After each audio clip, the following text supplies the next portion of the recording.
Any views or opinions expressed in this podcast are strictly the views or opinions of the presenter. Nothing in here is the view of the firms, corporations, financial entities that anybody represents. Nothing expressed here is a view of any regulator or semi-regulatory agency. All content is intended to be educational. Nothing in this episode construes specific investment advice, and if you do require advice, you should seek an appropriate advisor, be that a financial planner or a tax advisor or possibly a lawyer.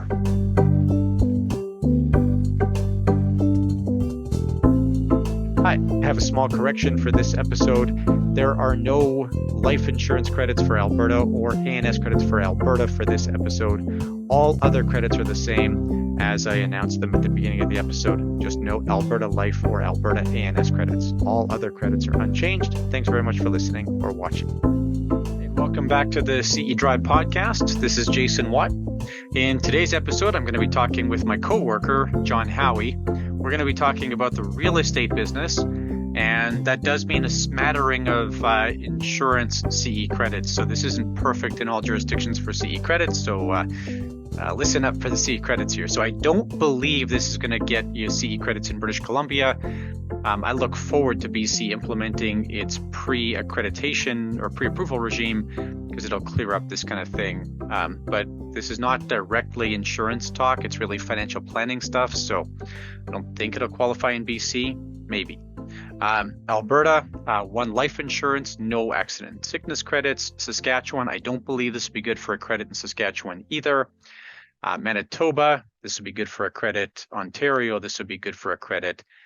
We'll submit this for an IAS or Advocates credit. And on the financial planning side, we'll submit it for an FP Canada financial planning credit. We won't submit this for IROC or MFDA credits.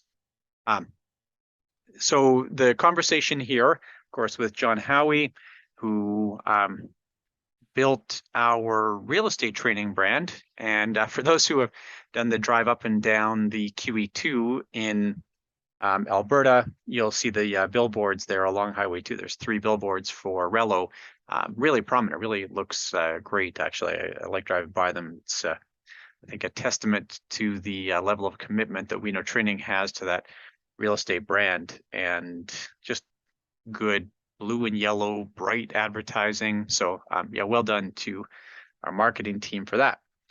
All right, the object for today,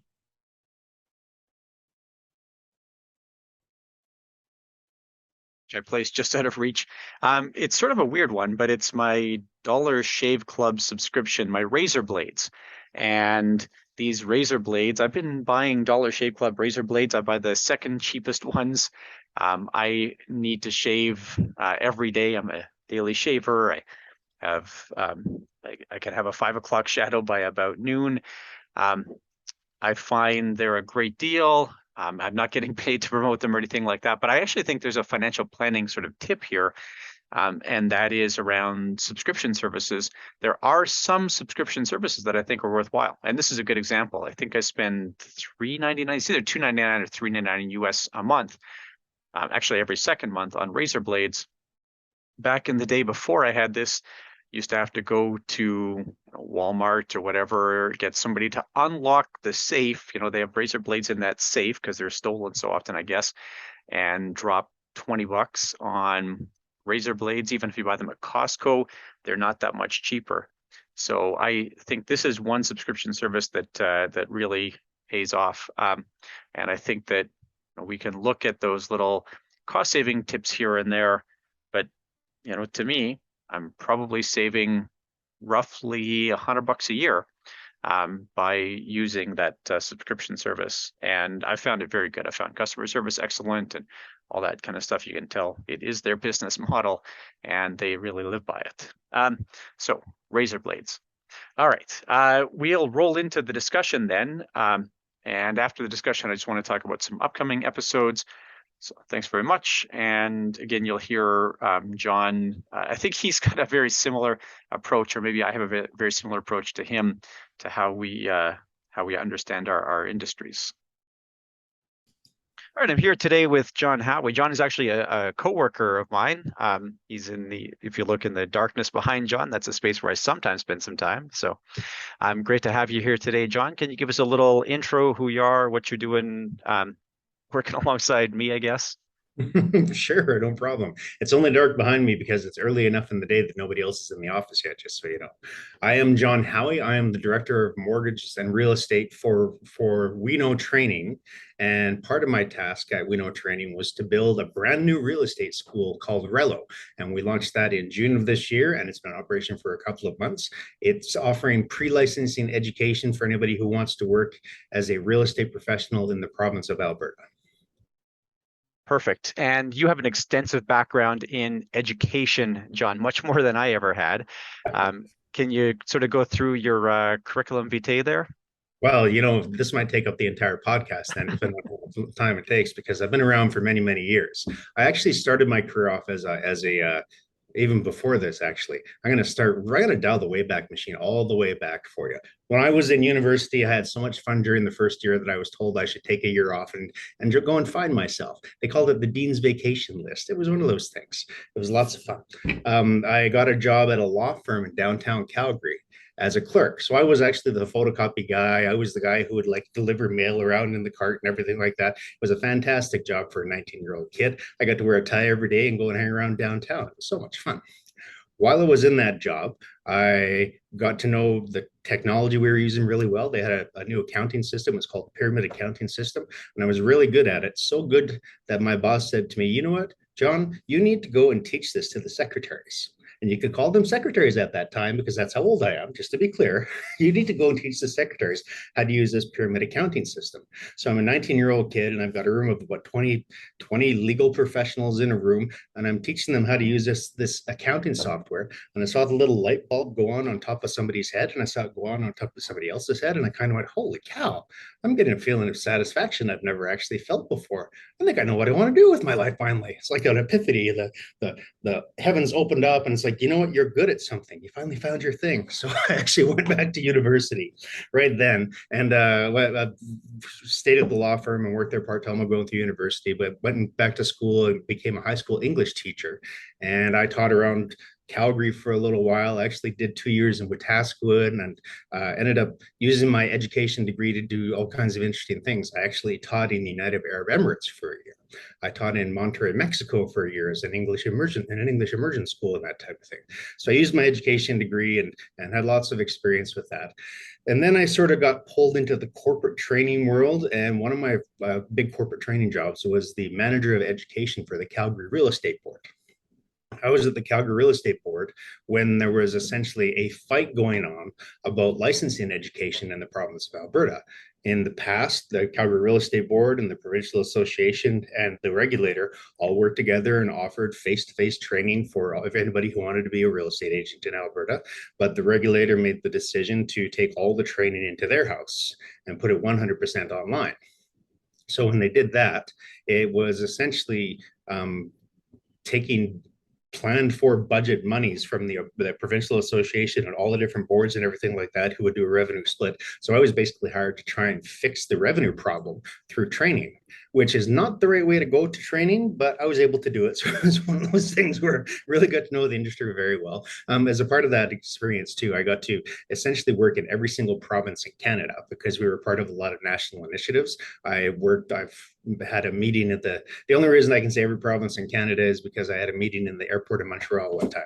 The rest of them were actually planned trips, but actually we did a cross-country trip to try and build up a national real estate presence. It was called REVIA. It was the Real Estate Knowledge Network. It's something from the distance past, which essentially failed because of technology issues and politics.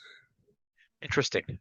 Yes. I think, I mean, this is something I'd like to, grill you about separately, because this whole idea of education in regulated spaces, of course, this is where, I make Mm-hmm. my living. It's why we're doing what we're doing today for continuing ed credits. Um, and yeah, just, watching what's happened with especially life insurance licensing in the 16 years that I've been here. I've seen this kind of same set of tensions, although thankfully maybe not some of the same decisions happen. So, Mhm. Yeah. um, and essentially what's happened now in Alberta, anyways, is the Alberta regulator has kind of left that space, John. That's about right. Yeah, it's really interesting what's going on. Essentially, with the way that it worked, the regulator took over all the real estate trading for the province of Alberta, all the pre-licensing education for all the sectors, and the amount of money they make is a lot of money. They make a heck of a lot of money to the point where the regulator, as a nonprofit association, had just a gigantic war chest, which you're not allowed to do. So the province got involved and they tried to straighten everything out, and they got to the point where they said, you know, Rika, you've done a fantastic job with trading for so many years. It is time to sort of open up the market a little bit. Let's see what else is out there. You're also a nonprofit. You need to focus on your business. You need to essentially be like the police officer instead of a member-driven organization, which seems like it was kind of the path that they were on. So real estate, at the very least, is always changing, always evolving, and the training seems to go in cycles where it's the regulator, and then it's somebody else, then it's the regulator, then it's the provincial association. It just goes round and round and round. And, if we're going to talk about cycles, we might as well talk about real estate cycles, John. So we are in this kind of, how's that for segue? Eh? I should get a Very segue nice. award. So um, we're in this weird kind of cycle right now, of course, where Vancouver and Toronto and Ottawa, Halifax, I know some other markets have really taken off over the last, I don't know, whatever, 6 to 10 years, depending exactly where you are. You and I, of course, you just came out of Calgary, just bought a house in Edmonton. I've been in Edmonton for a good long time. And I guess, can you just give us a little rundown of the real estate market in Alberta today? Is that possible? Oh, sure, yeah, and it is a fascinating market, and every little jurisdiction, every small town has its own real estate market, and they're driven by essentially local drivers when it comes right down to it. There's a saying that says all real estate is local because you can't move it, which means that anything that is important to somebody in Medicine Hat with regards to real estate or real estate development or something like that, it may be the biggest news ever of the day in Medicine Hat, whereas somebody who's in Wetaskiwin wouldn't have any idea of what's going on. It's one of those really interesting things. The province's real estate market has been going up, has been really becoming, when it comes right up to it, a buyer's market. So in real estate, you talk about a buyer's market versus a seller's market, and that sort of is driven by the basic economics of what's going on in the rest of the world when it comes right down to it. But if it's a buyer's market, that means there's lots and lots of inventory, and because of that, the prices go down.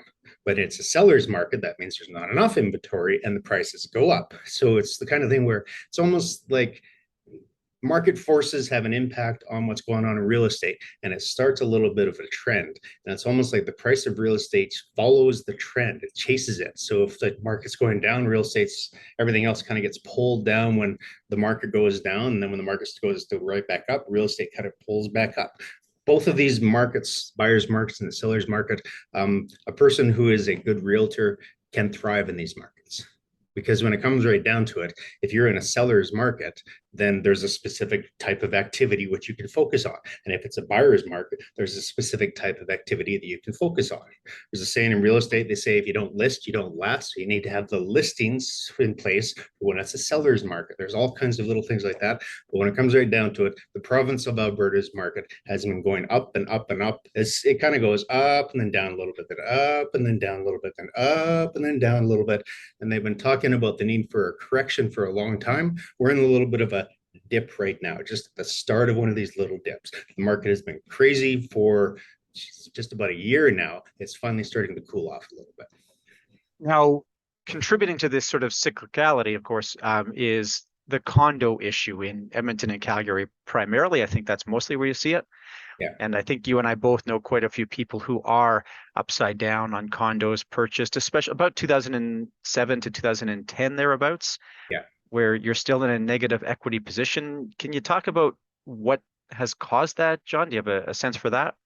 Well, there's lots of things that can cause it. When it comes right down to it, an upside down issue is when you owe more on the house than it's actually worth. So when you bought the house, all the checks and balances were in place. There was the mortgage approval, there was a home inspection, there was probably an appraisal or something like that. So that was the value of the house at that given time. But after that, the market goes down. In condos, it didn't have the sort of seller's market bump that the rest of the market sort of had. So they sort of the value of them sort of stayed the same. If something happens like interest rates go up or something like that, then suddenly you owe more on the house than it's actually worth.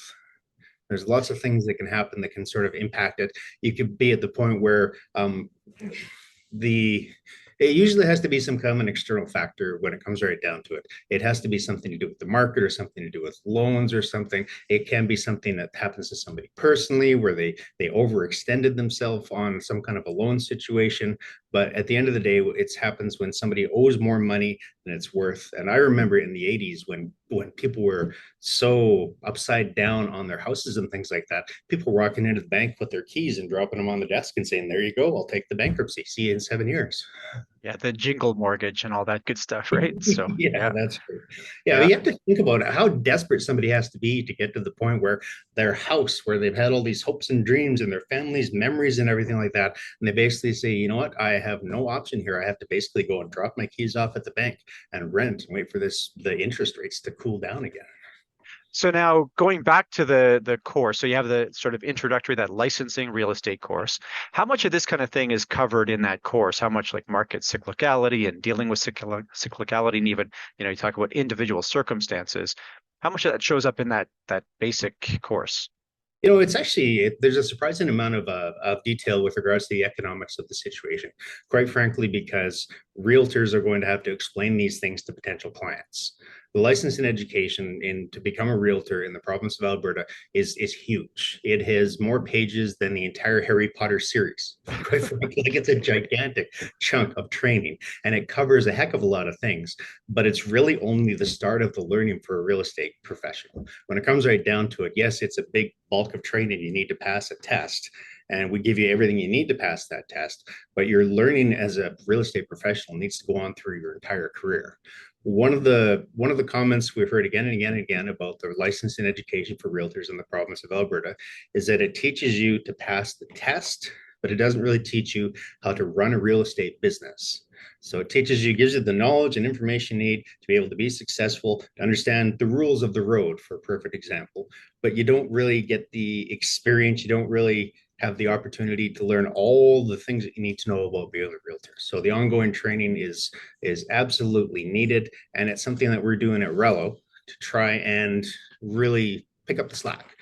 We provide the licensing education, which comes from the regulator, and it's all the things you absolutely need to know, and it tells you all the things you need to do to stay on the straight and narrow and be ethical and be a professional. But the other side of it is how to run a real estate business, and things like even how to fill out an enforceable listing contract. In the regulated training, it would tell you what a listing contract is, but it doesn't really say, okay, here's how you do it. Here's how you sit down and fill it out. Here's how you walk through it. Here's how you discuss all the different clauses and everything like that with our client. So we're adding those pieces on top of the regulated training just to try and give people more skills to be successful in the real estate industry. The real estate industry has about an 80% turnover rate over a 5-year time frame. So Okay. 80% of people who will get into it are gone in 5 years. And I promise you, John, that the folks listening to this who got started taking their securities course or their life license course or their mutual funds course are all feeling this pain. They're all saying it's exactly what I went through too on the financial services side. I came into the business licensed, like I could sell a mutual fund or I could, have somebody fill out an insurance app, but I have no idea how to process business or how to actually even, charge clients or whatever. Yeah, so that stuff, I think that's pretty universal. I think that probably most licensing training doesn't really teach you about operating a business. So now, you talked about Rello, which of course is the brand name that Yeah. operates our real estate training, and I really love this RICO system that you got going along with this. Can you talk about this a little bit, John? Sure. The RICO system is actually the home for all of the business skills types of things that we want to do, sort of the add on to the licensing education. And it is the things like how to fill out an effective contract, how to incorporate your business, how to make sure you have the right insurance to be able to run your business. It's essentially what we're trying to do is build a relationship with the realtors so they find value with us for the long term. So yes, there's the value in the licensing education. Most of that content came from the regulator, and the regulator still runs the exam. But we want to try and give people the skills to put together an effective marketing plan or put together a good business plan to be able to run their real estate business. It's fascinating. A lot of the people who get into real estate don't even bother to do a business plan, and then their business fails and they don't even know what happened because they really had no plan to follow or anything. So those little things, those little skills that sort of, it's kind of like, it's not the licensing education, it's not the thou shalt kind of things, but it is the little things that make real estate, people who work in real estate, considered professionals. If you know how to do all of the little things right, if you're marketing well, if you're being ethical, if you've set up your business for success, then you're deemed as a professional, as opposed to somebody who's just jumped into the business and just flying by the seat of their pants. So speaking of that flying by the Yeah. seat of your pants, this is it, in the life insurance side, this is common where somebody gets newly licensed and they'll have their friends and family list, and companies are all good at this. They'll, get you to put together your list of 100 people you can call to talk about life insurance. And life insurance, like real estate, is commission driven.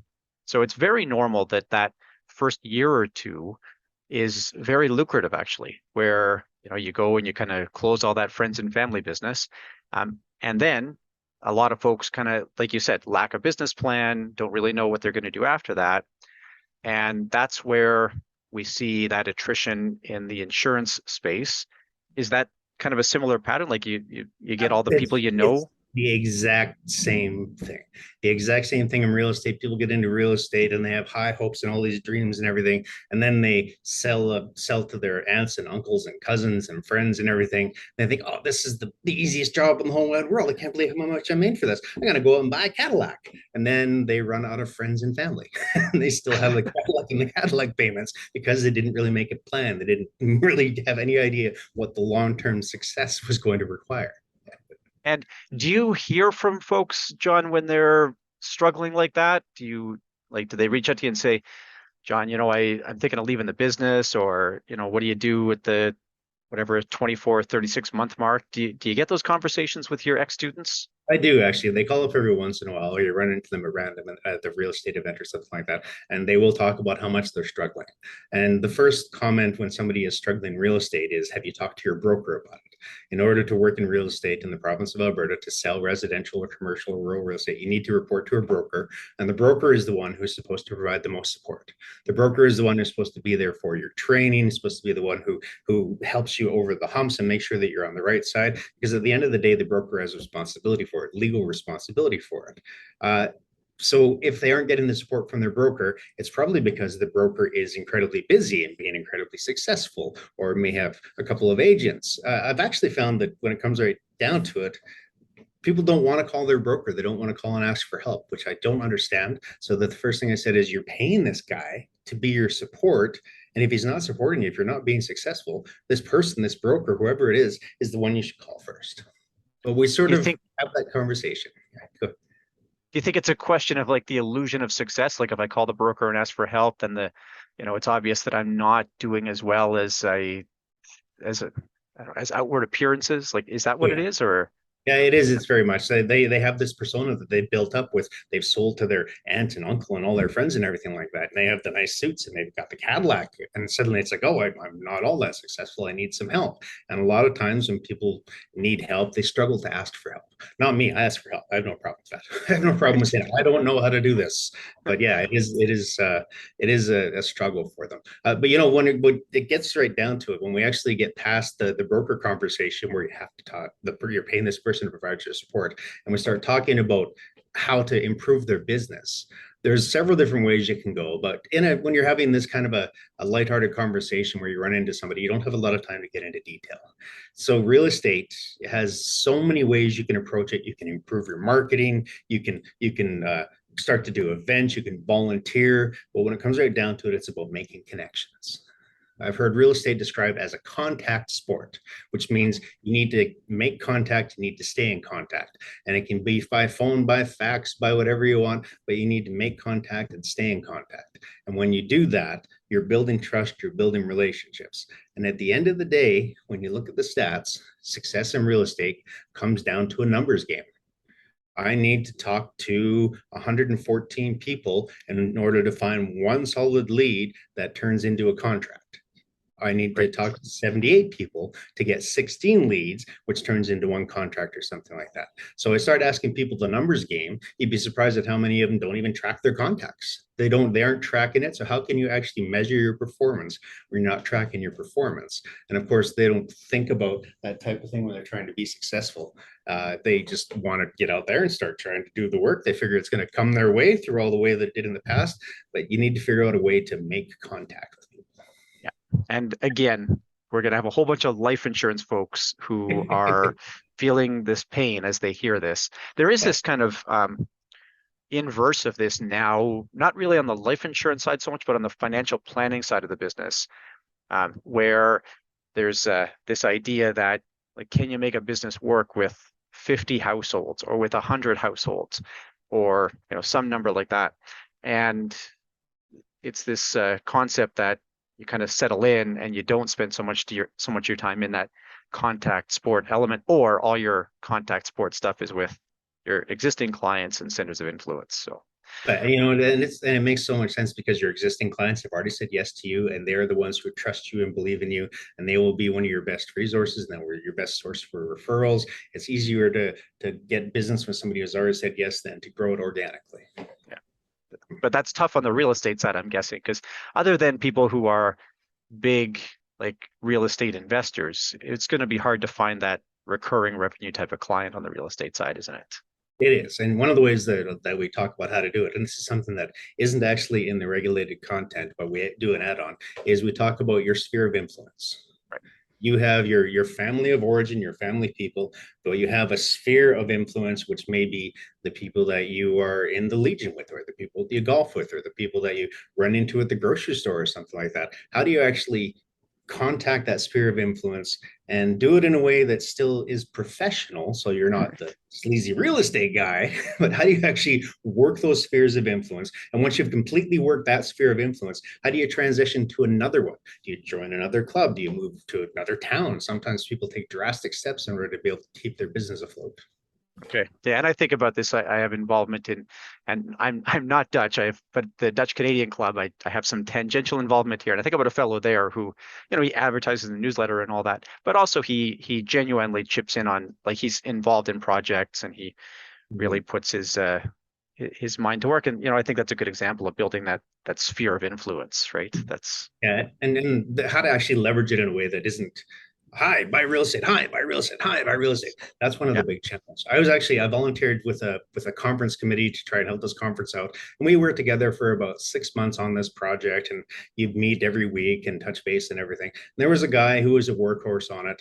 And then at the conference, during the thank yous, the MC said, "Oh, and I'd like to thank Dave. And just so everybody knows, Dave has put in countless hours supporting this conference for the college that we're working on. And by the way, Dave's a realtor, so if you need some real estate help, go and talk to Dave." And it was that little drop in, but everybody knew how much work that he's been doing. He'd been emailing everybody. He had spent so much time building the trust before anybody even knew he sold real estate. He got 6 clients out of that. And for a real Perfect. estate agent, that's just about a year when it comes right Yeah. down. For some of them, that's a year of success. That's six listings, right? That's solid. So, Exactly, yeah. just like that. There you go. Yeah. Now, can we get into some of the nitty-gritty around actual real estate purchases and decisions and so forth, John? I think there'd be some value here for our listeners. Yeah.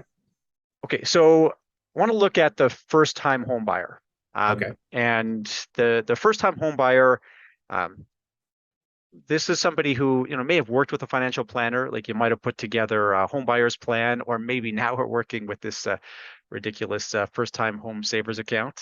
Sure. Oh, yes. Not, Yeah. not a huge fan of, John, but whatever. Um, and now, and it's not even available yet, but might have this kind of conversation. You might have talked about budgeting a little bit, but what is the first-time home buyer, or maybe the planner advising that person, not thinking about in terms of the true cost of buying a home? The true cost of buying a home is interesting because you save up for first time home buyer with the incentive plan, it's 5% down and that thing. So you save up all your money and you think that you're going to be good, but you don't really consider the other the other expenses that are part of a real estate transaction. For example, you need to have some money for the lawyers, and lawyer fees, for the most part, can be fairly reasonable unless something goes a little bit sideways. So you need to have the I can't even really give you a number because I've heard some people do a flat fee for 750. I've heard there's flat fees of 1,500. There's hourly rates for the lawyers and that type of thing. So the amount is all over, but that legal amount needs to have you need to have some back end to it just in case you run into trouble, because often the lawyers will discover something with a trust fund or something about the mortgage underwriter, or there's a problem with the real property report or something like that. So the lawyer fees, you need to make sure you have some kind of contingency. Real property reports are another one that catches people. There's a fee for it, and it's a reasonable fee. It was like $700 or something like that. You need to have a real property report when you sell your home that actually confirms that everything on your home has been surveyed and has been correctly mapped out. If you have built a new fence on your land or something like that, you can't actually sell your home without updating the real property report. And the real property report will show things like where your sidewalks end as opposed to where the actual town property ends and what the actual boundaries of it are. So getting that real property report, it's another little expense, but the timing of it is something you need to plan for too. Just Okay. the garbage guy outside my door here. I'm not sure if you can hear that, but there's a garbage truck hanging around out there. I can't hear him, John. It's all good. Yeah, Yeah. sorry. Yeah. But yeah, and the other piece of it is there may be some issues with the property having to do with that real property report, such as somebody built a fence 6 inches beyond where it was supposed to be or something like that. When those types of things happen, the lawyers basically say, okay, we can go ahead with this transaction, but we need to put X amount of money aside. We need to put an extra holdback on of $10,000 just in case this legal issue ends up being bigger than a bread box. So it might be the kind of thing where you're in a transaction, you think everything's going fine, then they discover that a garage's overhang is over somebody's property line, and they say this might cost this much money. You might need to tear it down because you didn't build it with a permit or something like that. There's all these sort of hidden expenses, and a good realtor needs to know about those things. I always wonder about this. There's a house kitty corner to like our backyard, Yeah, where the fences are 16 inches apart. The backyard fences. There's like a 16-inch no man's land between. yeah, Yeah. and it's interesting because yes. Sorry. So yeah, the that's a good example, John. Like all these things. Is there any way that the home buyer can forecast that kind of stuff? Well, there is, and a good realtor can help you with it. And a good realtor is actually going to have some other leads. I mean, there are things like home inspectors and property appraisals and the property surveys and title insurance and property insurance and all kinds of things like that, which that land transfer taxes. You need to make sure that you have the full conversation. As a realtor, you need to absolutely know about all these things, and your broker is going to give you templates and help you out with that type of thing. But communicating it to the client is really the piece where most of the real estate professionals kind of fall down. Like it always seems like when there's a bad review or something, it comes down to communication. The realtor didn't talk about the condo fees and let somebody know that the condo fees were going to be every single month. I mean, yes, you think that would be common sense, but occasionally people don't know about that. And if they aren't told by the realtor, then they blame the realtor. Yeah, one from my previous volunteer experience that I saw people, and I saw a news article about this recently, is the school thing, where you go into a new neighborhood and like the city has an area that's allocated for a school. And so the realtor says, oh, that on that park over there, there's going to be a school one day, Yeah. when the reality is quite different from that. That's and it's not necessarily the realtor's fault. I think that's just not understanding how school. I didn't know any of this until I did some volunteer work in that space, right? It's Yeah. Yeah, my wife and I lived in Auburn Bay in Calgary, and I drove by a gigantic vacant lot that said "Coming Soon School" for 4 years. Four right. years of school is coming soon. It was one Yeah. of the reasons why we bought in the neighborhood. Neighborhood had lots of schools and lots of parks and everything like that too. But yeah, every time we drove by, it's like coming soon. Not especially. Now you start to watch the provincial budgets for when that Yeah, school actually gets approved, right? yeah, So, exactly. Mhm. yeah. Yeah, that is one. I know, I don't know what about other provinces but I know in Alberta that's a particular problem where you get that zoning is there, but the actual outcome never comes about. So, Yeah. now what about home inspection? Home inspection is interesting. real estate for the most part is a regulated environment, and it's a self-regulated environment, which means that the realtors got together and said, we need to manage this, we need to do better, we need to be seen as professionals, so they put all these rules in place. Home inspection is relatively new, and it's not regulated, it's not self-regulated, it is licensed, which means that instead of the province owning the examination piece of it and all the training and that type of thing, private company, you can go to a private company, you can take home inspection training, you get a license from them, and then the license goes to the province of Alberta and they say, yes, you're certified for it. So it's still managed, but it's not regulated like the real estate industry is. Interesting. Okay. Yeah. So I can't just call myself a home inspector. I do have to jump through some hoops to be a home inspector. Yes, you do have to jump through some hoops. In some places in the US, you don't actually even have to do any of that. You can just put out a sign that says, hi, I'm a home inspector. So, All right. yeah. Well, if this whole thing falls through for me, I'll look at that as a career option. So, As long as you yeah. have a little bit of construction knowledge, you can do it. And I think that the actual training program is about 100 hours for the training. So it's a fairly hefty training program. Okay. Yeah. You definitely wouldn't want me doing your plumbing, so maybe I'll pass. Um, Now, what about the initial ownership? So now you got into the house, you did the home inspection thing. What about maybe the first year or two of ownership? What do we see go wrong here?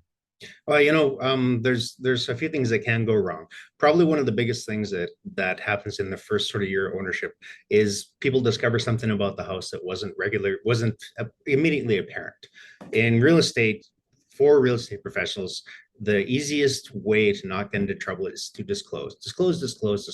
If you know something, you talk about it. If you say, hey, this is here, or this is on a floodplain, or just so you know, somebody was murdered here in 1974, but as long as you disclose it, you're doing your job. Okay. Yeah. Yes, and it's one of the things that people often don't do is they really don't disclose, and it does get them into trouble. Sorry, I've lost my thread of where I was going because of my Because the murder thing. All right. Um, so it's this these yeah. unexpected costs or whatever in that first year of ownership. Yeah. So yeah, the when it comes right down to it, so the things you can see, the problems you can see are called patent defects. You can see the patent defects, you understand what's going on. It's very obvious to everybody. During the first year, you might run into some material latent defects, which means there could have been a water leak from one of the bathtubs upstairs or something like that that they painted over and they didn't tell you about. And then in the first year, suddenly you start to smell something a little bit funny and there's black mold above the ceiling or something.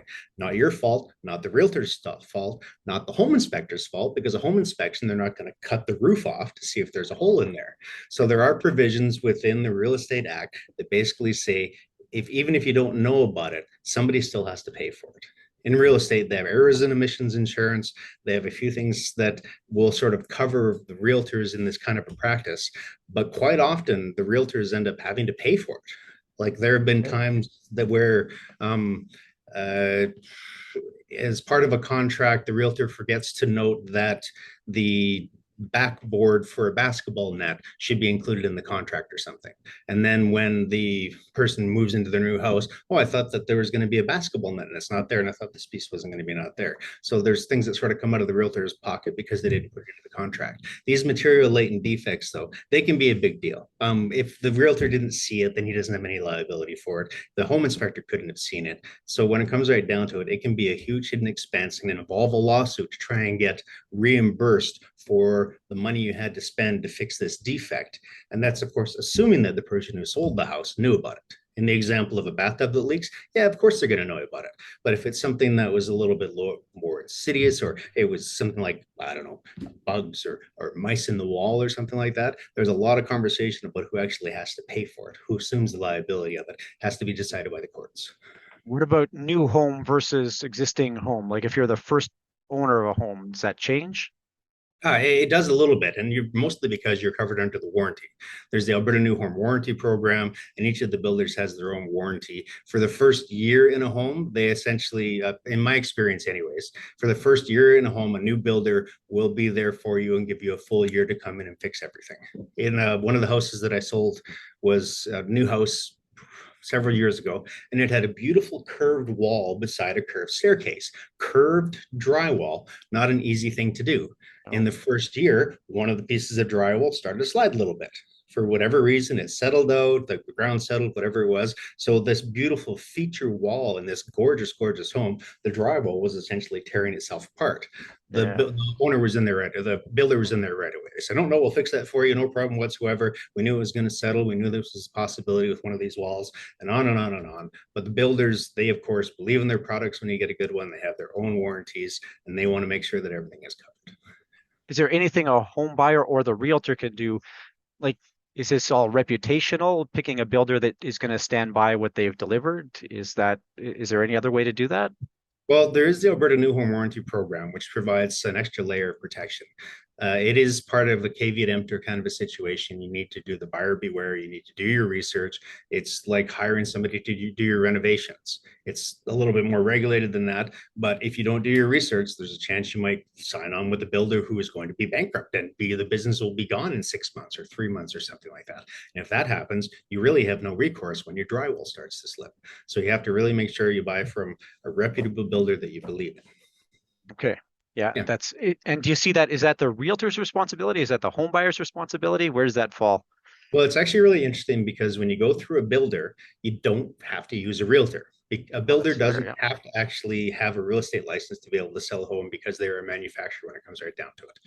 It's interesting because the builders and usually the local real estate board will have an agreement so that the builder will still pay some kind of a commission to the selling realtor if that realtor brings the person to the new home. And it's usually pre-negotiated or it's usually right in line with what the usual commission structure is going to be, but it is an incentive to make sure that the realtor will still show the new homes. So the realtor, once again, he's going to have to make sure he's showing homes that are of a reputable quality, and he should be able to go in and look with an objective eye to understand. So, I've had this question come up before, there's this idea that like DIY realtors or, that kind of thing. And when you're buying a new home, then do you think people should be engaging a realtor instead of going directly through builder? Oh, that's a really tough question. Okay, interesting. I It assumed you were really, going to just say yes and move on, John. So what makes it a tough question? you know, at because I work in real estate, because I do think that realtors provide a heck of a lot of value and they know so much more than the person who doesn't deal in real estate all the time. It's always good to have a consultant who can be there and can help you and help you navigate the transaction and the negotiations and everything like that too. However, you can just go in through a realtor or without a realtor to a new home builder and essentially buy a house without any kind of interaction with a realtor, any kind of a stopgap, any kind of consulting. And, it's relatively safe. It's relatively safe because the home builders, I mean, their businesses, they have their reputations, they have like the New Home Warranty Association provides an extra level of savings and or extra level of protection. So it is one of those things where I think you're better off if you use a realtor. But if you fall in love with a home and you essentially go in and talk to the builder, you can usually have a fairly good experience. Oh, Yeah. interesting. Okay. Yes. Yeah. It wasn't just a simple yes. It's a, you know what? I would love to say that yes, you absolutely positively must use a realtor every time, but home builders on the most part are solid businesses and they're ethical practitioners and they try and take care of the realtors. They try and play nice in the sandbox with everybody. So absolutely, buying directly from a builder is 100% a viable option. Okay. And it depends answer, my favorite kind of answer. So Well, it does. yeah, Yeah, I could have just said that instead of rambling on for 2 or 3 minutes. nice. Well, I would have forced the question no matter what. So now, what about then the relationship between the realtor and the mortgage broker or whoever is originating the mortgage? It's interesting because a realtor needs to have a gigantic team when it comes right down to it, because they aren't allowed to provide mortgage advice. They aren't allowed to do property inspections. They don't want to take on that liability. So they absolutely positively need to interact with a mortgage professional or the bank or something. The points of interaction are usually documents. Is this document in place? Is this person really approved for this much? Have we filled out all of the requirements in order to qualify for a mortgage to get into this home and that type of thing? So a realtor who is really looking after their client's best interest will make sure that they have some kind of a relationship with whoever is providing the mortgage. When a deal goes sideways, in my experience over 10 years in this industry, more often than not, it's something to do with finances. And when it happens, quite frankly, almost nobody knows what the actual issue is because the lawyers take care of it, or the mortgage broker takes care of it, or the person who is dealing with the mortgage takes care of it. All you know is that something financial has held up this transaction. So a good realtor needs to interact with all of the support team. So And the they have a huge team too. To be an effective realtor, you need to have a solid mortgage broker. You need to have a home stager. You need to have a good home inspection team. You need to have a good marketing person. You need to have all the entire ecosystem. And yeah, I mean that's the same again on the financial services side, that it really becomes about that team, and a big part of the value that financial planners bring is that team Yeah. approach. So yeah, agreed. Okay. Um, Now, what about um, getting into things like fixed rate, variable rate? Is that offside for the realtor to talk about? It is the kind of thing where the realtor should have just enough information to be able to still be seen as a professional, but know their limits. Because when a realtor provides that type of financial advice to a client, the client takes it as gospel. The client basically feels like they're receiving legitimate financial advice. And realtors who do that get themselves into a lot of trouble and occasionally get sanctioned, occasionally gets fined, occasionally get suspended because they're engaging in activities that aren't the activities of a licensed realtor. And that providing of mortgage advice gets a lot of people in trouble. And they do know the answers. They know the answers. They can answer them effectively, but are they providing advice in a some kind of a designated agency relationship or something? That's the gray area that gets them in trouble. Okay, that's fair. And it's interesting because that doesn't, I don't know, on the financial services side, it's, I mean, it can still get you into trouble, but we don't have clear boundaries around the kind of advice that can be delivered or not. So Well, that's, yeah. most of the rules in real estate come from lawsuits. It's one of those things where realtors made enough mistakes and the lawsuits went against realtors enough that the self-regulated industry said, we need a rule for this, and we need a rule for this as soon as possible. A perfect example is the residential measurement standard in Alberta. In Alberta, when you sell a house, you need to measure the house, and those official measurements need to be part of the transaction and part of the legal documents. And if you don't do that, then you essentially can't close the deal.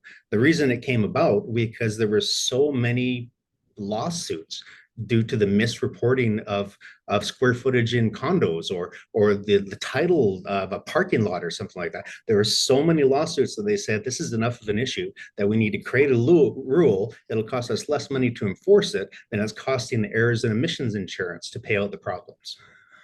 Yeah, and I would say that I mean, that's the same place that most of our rules come from too, as far as what you do and don't do. I think Yeah. the big thing that we've seen on the insurance and financial services side is more so around like disclosure of commissions or disclosure of how you're getting paid. Oh yeah. But yeah, not so much on that creating a sort of fence around the kind of advice you can and cannot provide. So that's interesting. Yeah. Although some firms have rules, that is something you'll see is the firms will say, like, never ever talk to your client about their will or that Yeah. kind of thing. So yeah, That whole thing about how you get money, that's a big problem in real estate too. One of the basic tenets of real estate is you cannot make secret profits. You cannot receive money without disclosing it to your client. So if you went to a home builder and the home builder says, yeah, you bring somebody to show my house, I'm going to give you $100 on the side or something like that, that's big red flashing no lights for stuff like that. You right. cannot make secret profits. Do you think that that kind of thing happens regularly, or is I don't mean Just look nice, around. John. Yeah. If anybody's listening, it Yeah. happens. It Okay. happens. It's actually it's one of the whole things. One of the I'm trying to remember if we talked about this on the last podcast or not, but when it comes right down to it, professionalism in the real estate industry is a huge, huge, huge issue. Probably about 10 years ago, Reader's Digest used to do a thing where they would publish their most trusted professions. And if they did the research into the most trusted professions, they're going to have the least trusted too. And the bottom five were lawyers, fundraisers, evangelists, used car salesmen, and realtors. So people don't trust the realtors. And obviously, there's a reason for it. And there's whatever the reason is, it could be 100 different reasons all combined together or something like that. But the trust of realtors is a problem. And one of the reasons that people don't trust them is because it's such a huge transaction with so many moving parts that they don't understand what happened. It's like, oh, I thought my house was going to be this much. And at the end of the day, I ended up paying an extra $15,000 because of disbursements and holdbacks and things like that. My realtor was terrible. It's like, well, your realtor might just not have communicated well. But The yeah.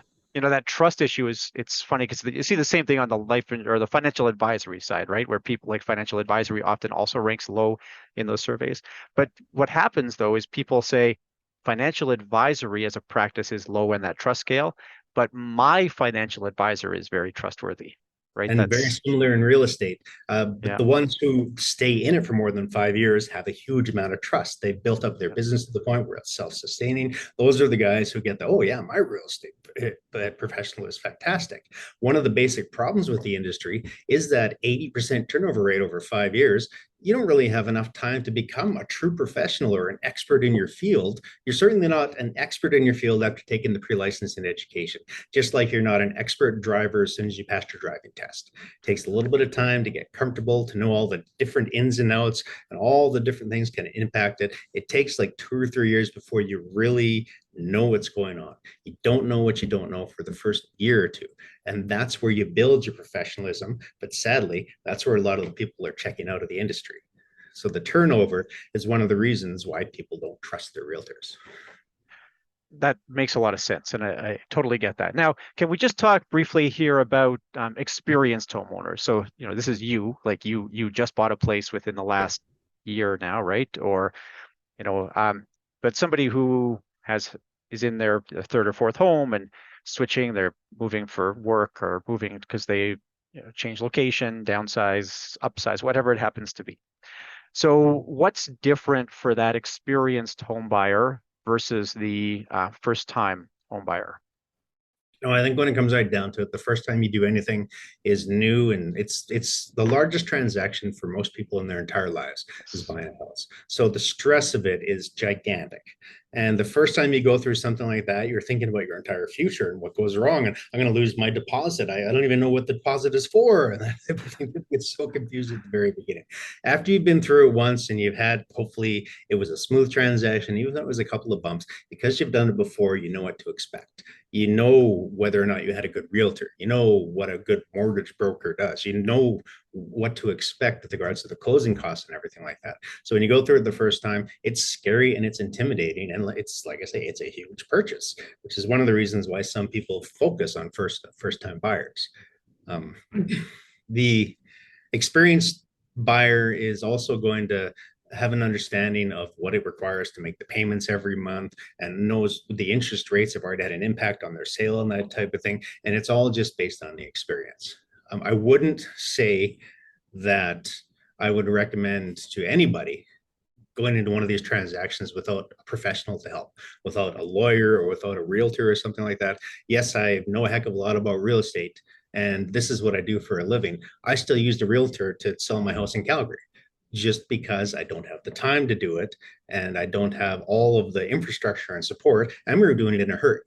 So it was one of those things where it's like, I'm still going to use a realtor. I'm a licensed realtor. I'm going to use somebody else, mostly because of the time and the convenience and the requirement for the attention to detail and all the contracts and everything. We bought with my daughter, we bought a condo a couple of years ago. My podcast listeners have heard this story, and it's not an expensive, like it was only 130,000 or $120,000 in that ballpark.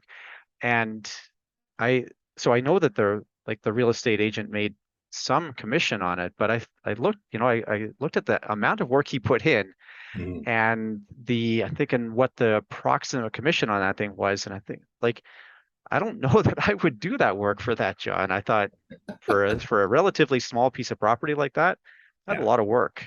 Yeah. And, it is the kind of thing in the real estate industry where, for the most part, you hope your transactions are smooth and they don't take a lot of work. And that's one of the reasons why people don't trust them. It's like, oh, I put my house on the MLS and it sold in 2 days, and my realtor got this huge check. It's like, okay, yes, for you, that doesn't really seem fair.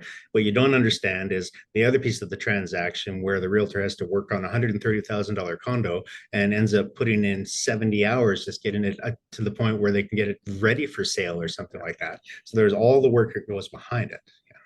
I don't think was 70 hours, but I think like probably showed 10 homes to our daughter, and then 3 or 4 appointments at the house, and then hand over like it was a lot. And I know there's a bunch of stuff that happens where you're not even seeing the guy. So Well, yeah, and the other piece of it is like there is no set amount for commissions or something like that. But there is kind of it's not even a standard in the province of Alberta, and there can't be because of competition rules and that type of thing. There can be no collusion or anything. But sort of the standard that people have set upon is the full commission is 7% on the first 100,000 and 3% on the remaining, and then that gets split between the two realtors. So it's not like one person is getting that gigantic amount. It gets split between the two realtors, and the realtor pays for the photos, and the realtor pays for all their signage, and the realtor pays for all the marketing, and the realtor pays for all the insurance, and the realtor pays for the listing on the MLS. There's all kinds of hidden fees that you don't even know about. So at the end of the day, the commission that guy got from his $130,000 sale was half of the total commission and probably just barely covered the costs. now, I guess my last question for you, the last technical question I'm going to ask you today, anyways, John, is the that overlap. So you've left your house, or you're leaving your house. You have sort of possession of two homes concurrently. Mhm. Is there anything there that the realtor should be helping out with? Anything the home buyer should be thinking about while you're in that sort of transitional phase? It's something that actually I heard about very recently. Is the driver for this comment. Make sure that you have insurance. Make sure that you have insurance that goes beyond the take possession date. It's very important. If you own the home and you're selling it, and the other person is supposed to be in the home by October 31st or something like that, have your insurance end on November 2nd or 3rd or something like that. There's tons and tons of stories of homes that have blown up while the closing is taking place, and then whose home is in that type of thing. There's all kinds of stories about things going sideways. It's always important to make sure that you have enough of a buffer. That seems like one of those things that costs pennies to solve, but if you don't think about it, it, you know, potentially is Yeah. $1 million mistake, right? Yeah, So very, very much so. It is one of those things where you hope it never happens, but it is one of those things where it seems like it's common sense. The other piece of it is when you take possession of the home, make sure that you have insurance in place before you actually accept those keys, because the same kind of thing. Oh, I'll just get it done at the end of the day, or it'll kick in tomorrow, or something like that. And yes, 9,999 times out of 10,000, it's going to be fine. But every once in a while, something is going to happen. And same argument, for pennies a day, or for like $5 or $10, whatever it is, you can really save yourself a gigantic amount of headaches and lawsuits and additional fees and everything, just to make sure that you're covered for that transition piece. that's a good example. And, I've had a property and casualty insurance professional on before to talk about those gaps. And that's a great example of a gap that a financial planner should be aware of and can really, I think, nudge their client in the right direction. So thanks. That's good. There was a story in Calgary a few years ago. It was probably 15 or 20 years ago, where a house actually blew up in the middle of a transaction before the new person had taken possession. They had all their insurance and everything, but it is one of those cautionary tales that gets referred to again and again. Yeah, that's fair. So my last question for you, John, then is, talking to the financial advisors, financial planners who are listening, what should they tell their clients about their home buying decisions? What's the thing that could solve problems or prepare clients better?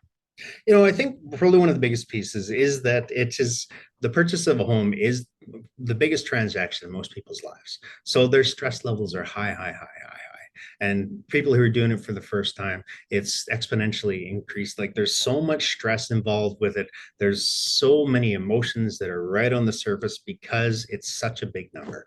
I've been walking around with couples who are in the middle of like just complete crazy arguments while we're walking around houses about the house purchase at the time, and they're walking around and they're opening cupboards and they're just sort of looking around while they're just sniping at each other. I'm like, what is going on here? I'm terrified of this. It is such an emotional event that like just being aware of the human element, I think, is one of the key pieces. And for the financial advisors, when you're talking to somebody and they say they want to try and start thinking about buying a home or something like that, make sure that they have everything in place. Make sure they're fully prepared, they're fully armored against all the different things. Try and give them as much information as you can and help them to be prepared, just to sort of manage that emotional piece.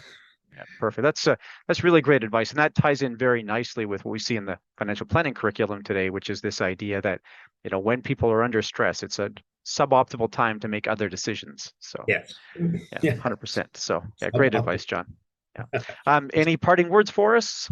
I think that the financial planning world and the real estate world are very, very similar. And the more you and I talk, the more we discover how similar they are. So it's fascinating to understand that the two industries are almost, they're not walking hand in hand. They're on the same road, side by side, on parallel paths. I do think that there's an opportunity for this, a lot of learning between the two industries. So I hope that we can continue to explore it. And as a financial planner, talk to your realtor about this type of thing. Talk to them about the implications, and who knows, you may expand your network a little bit. I 100% agree with that. I think financial planners should have a few real estate professionals in their centers of influence. And I know some who do, but I know lots who don't. So yeah, Yeah. great finishing comments. John, thanks so much for your time. And I love your positive approach. Like you're always so much fun to talk to, John. So thanks. Oh, I Really love talking appreciate to it. you too, Jason. Every time I talk to you, I learn something, even by mistake sometimes. So I appreciate your That's time. fair. Maybe not always a good thing, but you learn something, right? It's So always yeah. something. All All right. right. Thanks. I appreciate Perfect. it. Thanks so much. Okay. Lots there. We covered a lot of ground. I think I'm going to have John back on at some point. Regardless of that, I do have two more guests upcoming for real estate. One I have booked for sure, and that's Robert Klein. Robert and I are going to talk about sort of commercial real estate business and real estate as a cash flow generating business. I look forward to having Robert on. Robert is I don't know, I think pretty aggressive. I'm looking forward to. I think there'll be some people who have some comments about Robert's aggressive nature, but he knows what he's doing. He's built himself a nice business on that sort of real estate consulting side. So I look forward to having him on. And then I have a student who owns quite a few real estate rental units, and I'm going to have him on to talk about that as well. So the real estate side, I think there's some stuff to unpack there. It's not something we've talked about too much. The number for today's episode is 4. The number for today's episode is 4. Okay. And then just in terms of where we're at with the podcast, so this was a long season. We sort of moved the seasons to overlap with the quarters. So, I kind of like intuitively a September 1st start date for a new season. But from a business planning cycle, October 1st, of course, is the start of Q4. So we're going to use that from now on as our season. So that's why season 4 is a very long season. And then we'll start season 5 with the first episode for October. So this is the last episode for season 4, and that rolls us into season 5. And we're going to be doing every quarter at least one CGIB Navigator co-branded podcast. So Dave and I have an interview booked with a pharmacist for what'll be part of Q4, I apologize, of 2022. And I'm looking forward to that. That'll be a co-branded release, CGIB Navigator and CE Drive concurrently. Okay. Thanks, everybody, and keep on learning.